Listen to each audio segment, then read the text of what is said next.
우리를 향해서 감사하라고 명령하십니다. 시편 107편 1절 말씀에 보면 이렇게 기록합니다. 여호와께 감사하라. 그는 선하시며 그 인자하심이 영원하미로다.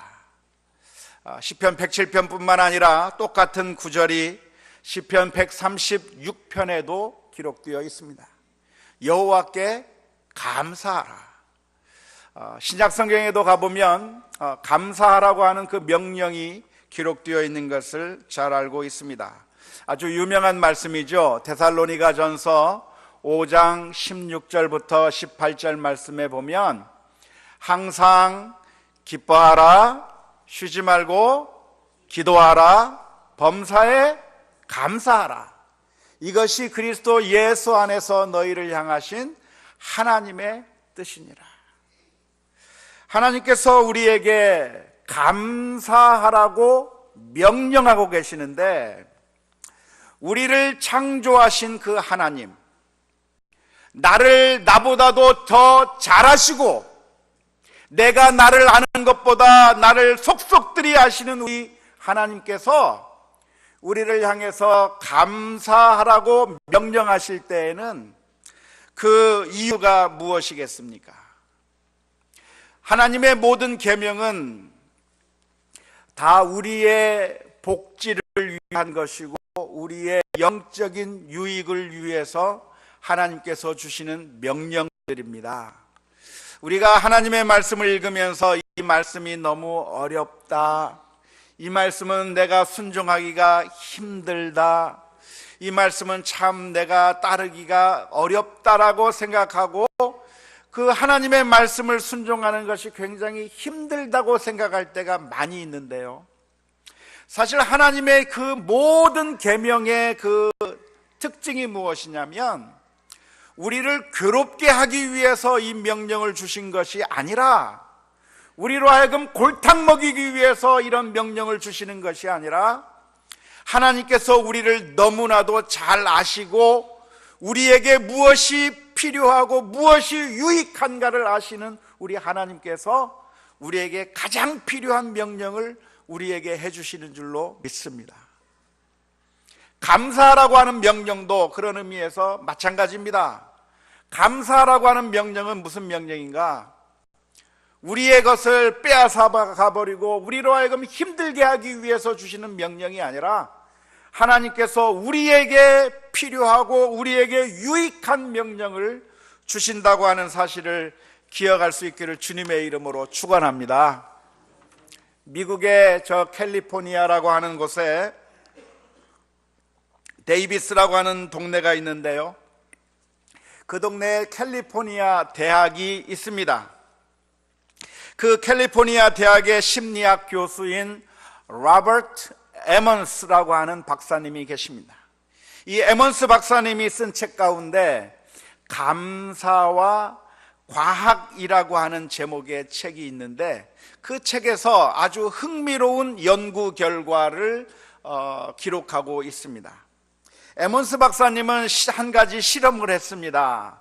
12살부터 80세에 이르기까지 다양한 사람들을 대상으로 해서 한번 실험을 해봤는데요, 두 그룹으로 나누었습니다. A라고 하는 그룹과 B 그룹으로 나누어서 한쪽 그룹에게는 뭐라고 이야기를 했냐면, 여러분들은 지금부터 한 달 동안 매일매일 일기를 쓰시면서 그 일기장에다가 오늘 내가 감사해야 될 일을, 거기 감사할 만한 것들을 걷다 적으라고 그렇게 요청을 했습니다. 감사할 것이 별로 없다고 생각되어도 감사할 것들을 한번 생각해보고 그 감사할 내용들을, 감사하는 그 내용들을 그 일기장에다가 한 달 동안 계속 적으라고 그렇게 이야기를 했습니다. 또 한 그룹의 사람들에게는 그냥 여러분들은 그냥 아무 일기든지 여러분들이 쓰고 싶은 이야기 마음대로 써보라고 그렇게 이야기를 하고, 한 달 동안 그 사람들을 관찰하면서 그 사람들의 삶의 변화들을 연구해서 연구 결과를 발표했는데요, 놀라운 결과가 나타났습니다. 감사의 일기를 쓰라고 그렇게 지시를 받았던 그 사람들의 4분의 3이, 다시 말하자면 75%의 사람들이 감사의 일기를 쓰지 아니한 사람들에 비해서 행복지수가 높게 나타나고 수면이나 일이나 운동을 하는 데 있어서 훨씬 더 나은 성과를 보여주었다고 그렇게 연구 결과를 발표하고 있습니다.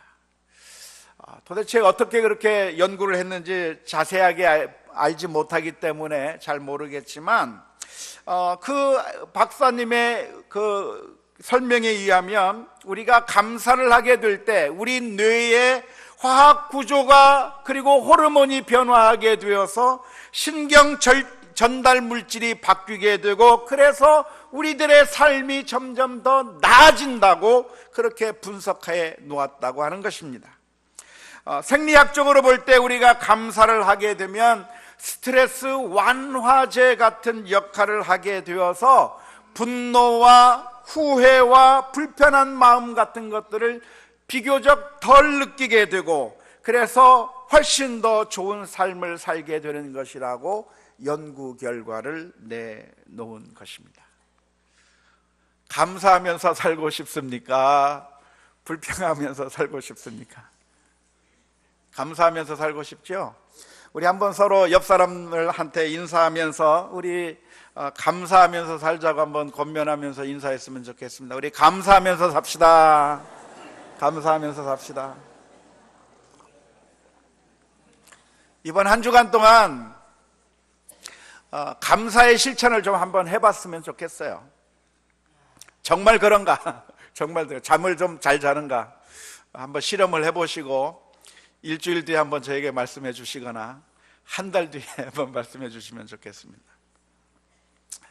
하나님께서 우리에게 감사하라고 명령하시는데 이 감사하라고 하는 그 명령을 들을 때 우리는 약간 고개를 갸우뚱거리게 됩니다. 왜냐하면 사실 이 감사라고 하는 것은 감정적인 측면이 많기 때문에 그렇습니다.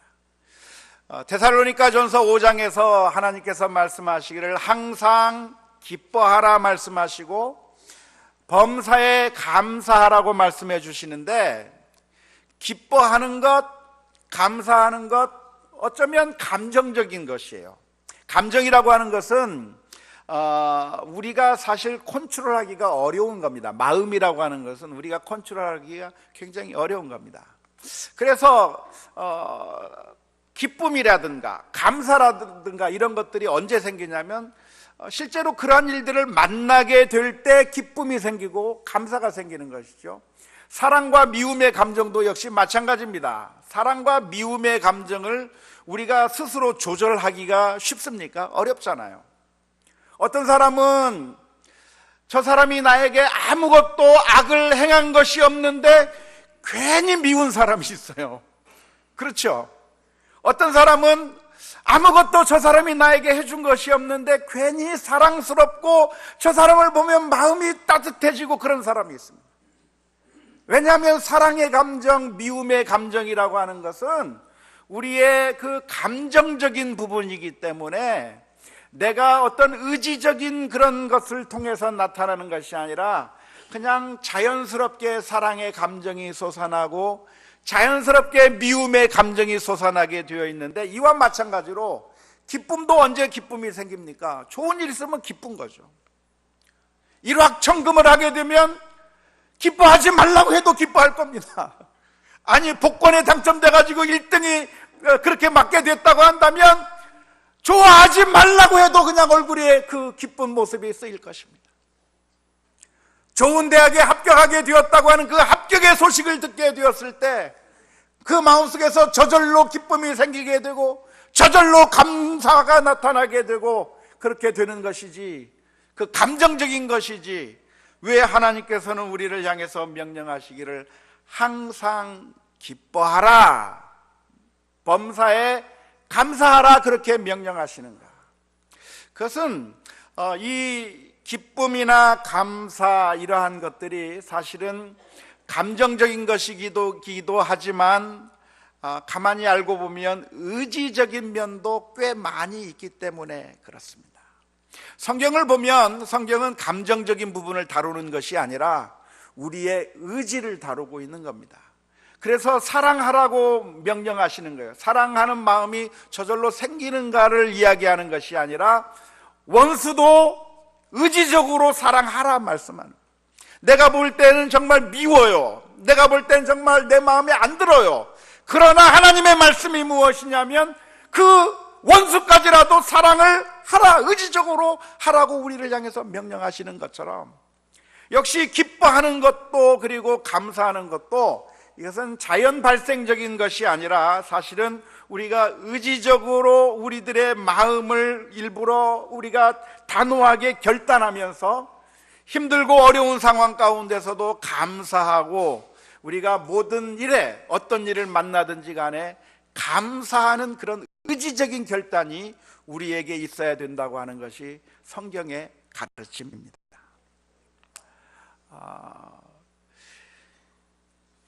이런 사람이 청렴결백한 사람일까요?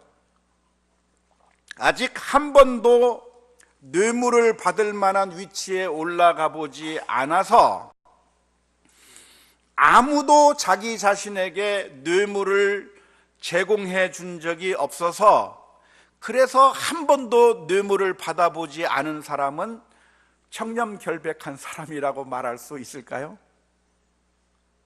아직 모르는 거예요. 아직 모르는 거예요. 청렴결백한 사람은 누구를 가리켜서 청렴결백한 사람이라고 말하냐면, 뇌물을 받을 만한 위치에 있고, 그리고 그 주변의 사람들이 자꾸만 뇌물을 주려고 할 때 그것을 단호하게 거절할 수 있는 사람을 가리켜서 청렴결백한 사람이라고 말하는 것이지, 아무도 나한테 뇌물을 안 주는데 그래서 안 받아서 청렴결백하다고 말할 수는 없을 것입니다. 이와 마찬가지로 믿음의 사람은 어떤 사람입니까? 믿음의 사람은 항상 모든 일들이 잘 풀리기 때문에 그래서 기쁘고, 항상 모든 것들이 잘 되기 때문에 그래서 감사하는 사람이 믿음의 사람이 아니라, 믿음의 사람은 어떤 사람이 믿음의 사람인가?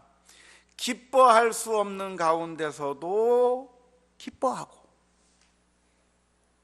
감사할 수 있는 이유가 없는 것 같은데도 감사할 수 있는 사람이 믿음의 사람입니다. 우리의 믿음은 언제 드러나게 되어 있는가? 문제가 없으면 우리의 믿음이 진짜인지 가짜인지 알 수가 없습니다. 우리의 믿음은 어려움을 통해서 그 믿음이 진짜인지 가짜인지가 드러나게 되어 있는데, 내가 힘들고 어려운 일을 만날 때에도 그 순간에 내가 하나님의 말씀에 순종해서 항상 기뻐하라 하셨으니까 슬픈 가운데서도 기뻐하고, 하나님께서 범사에 감사하라고 했으니까 정말 마음에 안 드는 일이 있을 때라도, 정말 슬프고 나쁜 일이 생길 때라도 감사할 수 있어야 그 사람이 그 믿음의 사람이라고 말할 수 있을 것입니다. 그런데 우리는 과연 그렇게 힘들고 어려운 상황 가운데서도 감사할 수 있을까요? 우리는 지금 이 자리에 앉아서는 우리는 믿음이 좋은 것 같습니다. 왜냐하면 적어도 이 순간에는 하나님의 말씀에 순종하려고 하는 그런 마음들이 있습니다. 하지만 우리가 이 교회당 문을 열고 밖에 한 발을 내디는 그 순간부터 우리들은 우리의 믿음을 도전하는, 우리의 믿음을 시험하는 여러 가지 일들을 만나게 됩니다. 내 자존심을 꺾어 놓는 사람들을 만나게 될 것이고, 여러 가지 어려운 상황들을 만나게 될 때 그 순간에 우리의 믿음이 테스트를 받는 것이고, 그 순간에 우리의 믿음이 증명이 되어야 될 것입니다. 우리는 이런 일 때 감사할 수 있겠습니까? 오랫동안 시험 공부를 해왔고 목적을 하면서 시험을 쳤는데, 그러나 합격하지 않고 보기 좋게 낙방해 버렸을 때, 나는 떨어지고 내 친구는 합격해 버렸을 때, 내가 열심히 장사를 하기 위해서, 사업을 하기 위해서 최선을 다하고 내 모든 시간과 노력을 다했고 내 모든 재산을 다 투자해서 그래서 사업을 했는데 결국 쫄딱 망하게 됐을 때, 사랑하는 사람과 어떻게 잘 진행이 되었으면 좋겠다 생각했지만 그 사람이 나를 차버리고 내 사랑이 이루어지지 아니할 때, 내 몸에 병이 들고 질병이 들어서 고통 가운데서 신음하게 되는 그런 그 순간에, 과연 그 순간에도 우리는 감사할 수 있겠는가? 사람들이 나를 인정해 주지 않고 나를 무시하고 아무도 나의 존재를 인정해 주지 아니할 때, 그 순간에도 과연 나는 감사할 수 있겠는가? 우리는 감사해야 되겠다고 생각하면서도 막상 이런 일을 만나면 우리는 쉽게 넘어질 수밖에 없습니다. 그래서 우리에게는 예수 그리스도가 필요합니다. 우리의 힘과 능력으로는 하나님 앞에 바로 설 수 없고, 우리는 이런 어려운 환경을 만나면 날마다 절망하기 쉽고 불평하기 쉽고, 하나님의 말씀대로 잘 살 수 없는 연약한 모습을 가진 것이 우리들의 모습이기 때문에, 우리의 연약함 때문에 예수님께서 이 세상에 오셨고 우리를 위하여 십자가를 지시고 우리의 연약함을 씻기 위하여 우리를 그 보혈의 피로 구원해 주신 줄로 믿습니다. 성경에 보면 믿음의 사람들은 역경 가운데서도 하나님께 감사하는 놀라운 모습을 보여주었습니다. 오늘 읽은 다니엘이라고 하는 사람이 바로 그 사람입니다. 우리가 잘 아는 것처럼 다니엘은 굉장히 어려운 시대를 살던 사람이었습니다. 유다 나라가 바벨론 나라에 의해서 멸망당하고 포로로 끌려갔던 사람 가운데 다니엘이라고 하는 사람이 있었습니다. 나라를 빼앗기고 다른 나라에서 제2등 국민으로 살아가야만 했었던 다니엘의 삶이 얼마나 힘들고 어려웠을지는 우리가 충분히 짐작할 수 있을 것입니다. 하지만 다니엘은 그 가운데서 열심히 노력하고 하나님의 은혜 가운데 높은 지위에까지 올라가게 됐습니다. 바벨론 나라에서 아주 높은 고위 관직에까지 올라가게 되었는데, 그것을 시기하고 질투하던 바벨론 나라의 다른 신하들이 이 다니엘을 제거하기 위한 모종의 계획을 세웠습니다. 어떻게 하면 다니엘을 제거할 것인가 가만히 보니까 다니엘이 매일매일 하나님 앞에 기도하는 그 모습을 보면서 다니엘을 제거하기 위한, 다니엘만을 위한 법을 만들었습니다. 무슨 법입니까? 지금부터 30일 동안 왕에게 기도하지 아니하고 다른 신들에게 기도하는 경우 그 사람을 사자굴 속에 던져 죽이겠다고 하는 그런 법령입니다. 잘 아는 대로 다니엘은 하나님을 섬기는 사람이었고 매일매일 하나님 앞에 기도하는 사람이었기 때문에 만일 이 법이 시행이 된다고 한다면 다니엘은 곧 잡혀서 사자굴 속에 던져져 죽임을 면치 못하는 그런 상황 가운데 빠지게 되었습니다. 이런 상황 가운데 우리가 있다고 하면 어떻게 행동하시겠습니까? 오늘 읽은 다니엘서 6장 10절의 말씀은 이렇게 기록합니다. 다니엘이 이 조서에 왕의 도장이 찍힌 것을 알고도 자기 집에 돌아가서는 윗방에 올라가 예루살렘을 향한 창문을 열고 전에 하던 대로 하루 3번씩 무릎을 꿇고 기도하며 그의 하나님께 감사하였더라. 이러한 다니엘의 믿음이 참 대단했다고 생각이 되는데요, 다니엘의 믿음의 위대함은 어디에 있습니까? 첫 번째로 다니엘은 자신의 목숨이 위태로울 수 있음에도 불구하고 자신의 신앙의 절개를 지켰다고 하는데 다니엘의 위대함이 있을 것입니다. 만일 지금 이 상황에 있다고 한다면 어떤 선택을 하기가 쉽습니까? 다니엘은 지금 이 세상에서 살 수 있는 길이냐 아니면 믿음이냐, 이 둘 중에 하나를 선택해야 되는 기록 가운데 있습니다. 이 둘을 같이 선택할 수 있다고 하면 얼마나 좋겠습니까? 하지만 믿음을 선택한다고 하면 이 세상에서 살 수 없고, 이 세상에서 살기 위해서 선택한다고 하면 믿음을 저버려야 되는 양자택일의 상황 가운데서 믿음을 지키는 것은 굉장히 어렵습니다. 이런 문제에 닥쳤을 때 이 세상의 수많은 사람들은 믿음을 선택하는 것이 아니라 이 세상에서 살아갈 길을 선택하는 것이 우리가 흔히 만나는 우리들의 모습이라고 말할 수 있을 것입니다.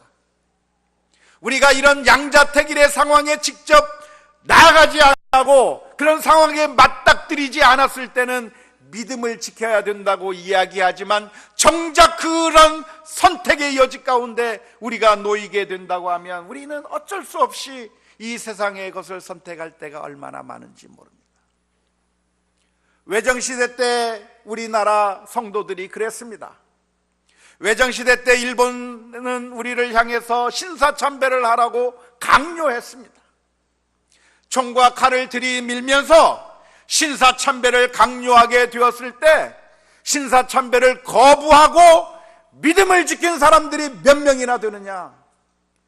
우리는 신사참배를 거부한 수많은 위인들의 이야기를 듣기 때문에 대부분의 사람들이 신사참배를 거부했을 것이라고 상상하시는데요,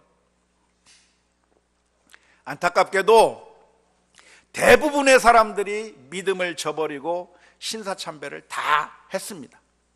목사님들도 다 신사참배했고 모두가 다 신사참배하면서 자신들의 살 길을 찾았을 뿐이고 그 가운데 정말 지극히 소수의 몇 명만이 죽으면 죽으리라 하면서 믿음을 지키고 신사참배를 아니했던 것을 우리가 너무나도 잘 압니다. 다니엘은 이 순간에 무엇을 선택했습니까? 이 세상에서 살 길을 선택한 것이 아니라 믿음을 선택했습니다. 이 세상에서 살 길을 선택하면 결국 망하게 될 것만 같은데, 그러나 다니엘의 선택이 맞았던 것은 무엇입니까? 이 세상에서 사는 길을 선택하는 것은 지금 당장 사는 것처럼 보이지만 결국 망하는 길이요, 믿음을 선택하는 것은 지금은 힘든 것처럼 보이지만 결국에는 영생의 길이라고 하는 사실을 생각하게 될 때 사실은 믿음의 길을 선택하는 것이 그것이 현명한 길이라고 하는 사실을 기억할 수 있기를 주님의 이름으로 축원합니다. 두 번째로 다니엘의 믿음의 위대함은 어디에 있습니까? 그는 하나님 앞에 기도하였다고 하는 데 있습니다. 그는 한 번만 기도한 것이 아니라 전에 하던 대로 하루에 3번씩 예루살렘을 향한 창문을 열고 하나님 앞에 기도하면서 하나님 앞에 엎드렸습니다. 다니엘이 하나님 앞에 기도한 이유가 무엇입니까? 지금 기도하면 잡아 죽인다고 하는데 왜 기도를 하는 것입니까? 그것은 다리오 왕이 지금 바벨론을 다스리고 있지만 다리오의 왕보다 훨씬 더 높으신 하나님이 계시다고 하는 사실을 믿기 때문에 그래요. 다리오가 이 세상을 다스리는 것처럼 보이지만 결국은 그도 하나님의 그 주권 아래에 있는 것이고 하나님이 온 세상을 다스린다고 하는 사실을 믿게 될 때에 다니엘은 다리오의 왕의 그 명령을 거부하고 하나님의 말씀에 순종할 수 있는 그런 담대한 믿음이 있었던 것입니다. 마지막으로 다니엘의 믿음의 위대함은 어디에 있습니까? 그는 감사하였다고 하는데 다니엘의 위대함이 있습니다. 다니엘은 하루에 3번씩 기도하며 엎드릴 때마다 그 기도의 내용을 불평으로 채운 것이 아니라 감사로 하나님 앞에 나아갔습니다. 하나님 감사합니다. 지금 다니엘이 처한 상황은 감사할 수 있는 상황이 아니라 불평할 수밖에 없는 상황입니다. 나라를 빼앗겼죠. 이제는 기도할 자유마저도 빼앗기게 되는 그런 상황 가운데서 자신의 목숨이 경각에 달려있는 이 순간에 감사할 만한 것이 무엇이 있겠습니까? 다니엘이 도대체 무엇을 가지고 하나님 앞에 감사할 수가 있겠습니까? 그런데 놀라운 것은 하루에 3번씩 하나님 앞에 엎드려 기도하는 가운데 하나님 앞에 감사할 거리를 찾았고 감사하면서 하나님 앞에 엎드렸다고 하는 사실입니다. 감사는 믿음의 눈으로 바라보면 감사할 것들이 널려 있기 때문에 그렇습니다. 우리가 감사하지 못하는 이유는 감사할 것이 없어서가 아니라 우리들의 믿음의 눈이 닫혀 있기 때문에 그렇습니다. 우리가 믿음의 눈을 열면 이 세상의 모든 것들이 다 감사할 이유요, 조건이라고 하는 사실을 발견하게 될 것입니다. 최근에 제가 텔레비전 프로그램 가운데 우리 아이가 달라졌어요라고 하는 프로그램을 보게 됐습니다. 거기에 한 아이가 등장하는데요, 보통 그 어린아이들, 굉장히 작은 아이들을 이렇게 프로그램에 나오는데, 이번에는 10살짜리 아이를 그 프로그램에 등장시키는 걸 봤습니다. 10살짜리 남자애인데, 그 10살짜리 남자애가 어떤 문제를 가지고 있냐면, 말을 하지 않고 부모들이 무슨 말을 하든지 짜증만 내고, 그리고 무슨 말만 하려고 하면 방으로 들어가 그냥 방에서 나오지 않는 거예요. 동생하고도 잘 지내지도 않고. 그래서 결국 그 제작진이 투입이 돼서 도대체 왜 이 아이가 이런 문제를 겪게 되었는가 하면서 분석을 하는데, 관찰 카메라에 잡힌 엄마의 모습이 등장합니다. 그 관찰 카메라에 잡힌 엄마가 어떤 일을 하냐면, 그 아이를 향해서 계속해서 꾸짖고 책망하고 그 아이를 향해서 자꾸 잔소리하는 그런 엄마로 그 관찰 카메라에 잡혔어요. 뭐 좀 하려고 하면 왜 이건 못하니, 그렇게 하면 안 돼, 그러면서 그 아이를 향해서 계속해서 꾸짖고 책망하면서 짜증을 내면서 그 아이를 향해서 이야기해 줄 때, 그 아이가 엄마가 그렇게 이야기해 주는 말이 너무나도 싫어서 자기 방 안으로 들어가 혼자 있는 겁니다. 자기 방 안에 들어가면 자신을 따뜻하게 맞이해 주는 사람이 한 명도 없지만, 적어도 잔소리 듣는 것은 안 들을 수 있으니까 꾸짖는 그 이야기는 듣기 싫어서 그 안에 들어가서 처박혀 있는 모습을 보면서 제작진이 그 어머니에게 이렇게 훈수를 뒀어요. 어머니, 그 아이의 눈을 바라보면서 사랑한다고 말해주세요. 그 아이를 한번 안아주세요. 그 아이에게 고맙다고 이야기해 주세요. 아이는 똑같아요. 아이는 똑같은데, 그 어머니가 전에는 그 아이를 바라보면서 짜증을 내고 불평을 하고 욕을 하고 꾸짖는 이야기만 했던 그 엄마가 그 선생님의 이야기를 듣고 나서 그 아이에게 사랑한다 말하고 고맙다고 말하고 그러는데, 그냥 그 아이가 완전히 180도 바뀐 거예요. 엄마를 향해서 안아주고 따뜻하게 이야기하고, 똑같은 아이인데 그 아이를 향해서 감사의 말을 하고 감사의 표현을 하고 사랑의 표현을 하니까 그 아이가 완전히 달라지는 모습을 그 텔레비전에서 보여주는데 얼마나 감동스러웠는지 모릅니다. 사랑하는 성도 여러분, 어쩌면 우리는 이 세상을 바라보면서 그 어머니처럼 늘 짜증낼 일만을 찾고 있는지 모르겠습니다. 남편을 바라보며 짜증내고, 아내를 바라보며 불평을 하고, 우리 아이들의 잘못된 것들만 바라보면서 욕하고 책망하고 질책하는 가운데 우리들의 삶이 지금 피폐해져 있지는 않습니까? 우리가 의도적으로 우리는 하루에 3번씩 하나님 앞에 무릎을 꿇고 감사할 필요가 있습니다. 하나님, 내가 숨 쉬는 것도 감사할 일 아니겠습니까? 지금 살아있다고 하는 것만 해도 감사한 것이고, 내 옆에 가족이 있다고 하는 것만 해도 감사한 것이고, 내가 이렇게 지금 나의 이 모습으로 있다고 하는 것만 해도 얼마나 큰 감사인가를 믿음의 눈으로 바라본다고 한다면, 우리는 감사할 일로 가득 차 있는 모습들을 발견하게 될 것이고, 하나님 앞에 감사하는 그 순간에 하나님의 놀라운 은혜가 우리의 삶 가운데 넘쳐나게 될 줄로 믿습니다. 우리가 잘 아는 손양원 목사님의 감사가 있습니다. 손양원 목사님의 10가지 감사는 아주 유명한 감사인데요, 손장원 목사님은 여순 사건 때 두 아들을 잃게 된 그런 목사님이었습니다. 그 총으로 자신의 두 아들을 죽인 그 사람을 용서해주고, 그리고 그 살인범을 자신의 양아들로 맞이했다고 해서 사랑의 원자탄이라고 불리는 손양원 목사님이 있는데요, 이 손양원 목사님은 자기의 두 아들이 죽임을 당한 후에 장례식 가운데서 그 아이들의 장례를 치르는 그 장례식 현장에서 거기에 모인 조객들 앞에서 10가지 감사를 했다고 합니다.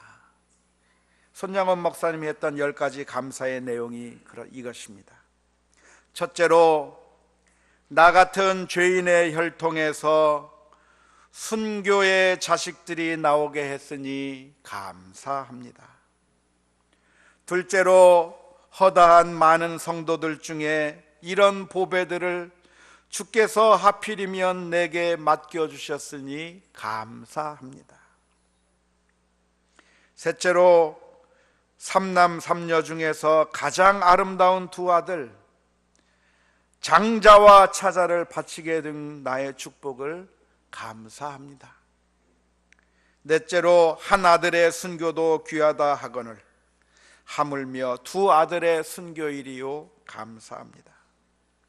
다섯째로, 예수 믿다가 누워 죽는 것도 큰 복이라 하거늘 하물며 전도하다가 총살 순교 당함이리요 감사합니다.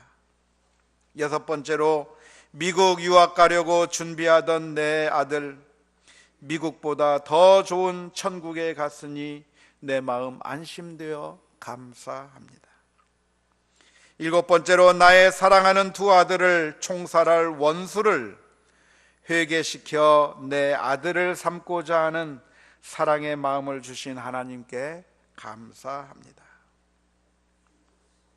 여덟 번째로, 내 두 아들의 순교로 말미암아 무수한 천국의 아들들이 생길 것이 믿어지니 감사합니다. 아홉 번째로, 이 같은 역경 중에서 이상 8가지 진리와 하나님의 사랑을 찾는 기쁜 마음, 여유 있는 믿음 주신 우리 주님께 감사합니다. 끝으로, 내게 분수에 넘치는 과분한 큰 복을 내려주신 하나님께 모든 영광을 돌립니다. 사랑하는 성도 여러분, 질문을 하나 던져보겠습니다. 하나님께서 우리들에게 무엇을 더해 주셔야 감사하시겠습니까? 하나님께서는 그 아들을 우리 위해 주시고 우리 위하여 모든 피를 흘려 주셨습니다. 우리의 삶 가운데서 하나님께서 주신 은혜를 날마다 생각하면서 감사하는 가운데 하나님의 무한한 축복과 은혜를 받아 누리시는 우리 모두가 다 될 수 있기를 주님의 이름으로 축원합니다. 우리 함께 같이 찬양하겠습니다. 그 사랑 다 표현 못해도 나 표현하리라 찬양합시다.